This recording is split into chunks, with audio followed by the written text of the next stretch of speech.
بسم اللہ الرحمن الرحیم۔ شیطان کے خلاف سب سے پہلی فتح۔ والدہ نے اپنے بیٹے کو فجر کی نماز کے لیے جگایا، لیکن بیٹا نہیں جاگا۔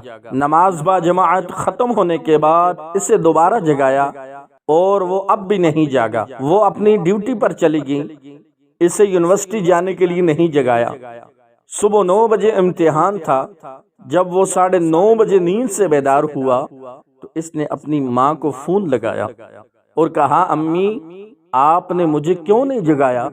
میرا امتحان چھوٹ گیا۔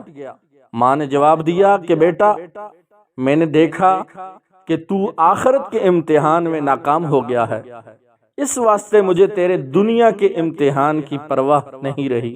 ہمارے معاشرے میں 4 سال کے بچے کو صبح 7 بجے اٹھا دیا جاتا ہے کہ سکول جانا ہے، لیکن 15 سال کے نوجوان کو فجر کی نماز کے لیے نہیں اٹھایا جاتا کہ یہ ابھی بچہ ہے۔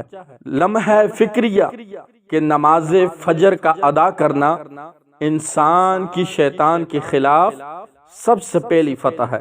ناظرین محترم، اس خوبصورت پیغام کو اپنے دوستوں کے ساتھ بھی ضرور شیئر کریں۔ کیا پتہ آپ کے شیئر کرنے کی وجہ سے کوئی نمازی بن جائے اور ہم سب کے لیے یہ صدقہ جاریہ ہو جائے۔ اللہ تعالیٰ مجھ سمیت ہم سب کو نمازی بنائے۔ جزاکم اللہ خیرہ۔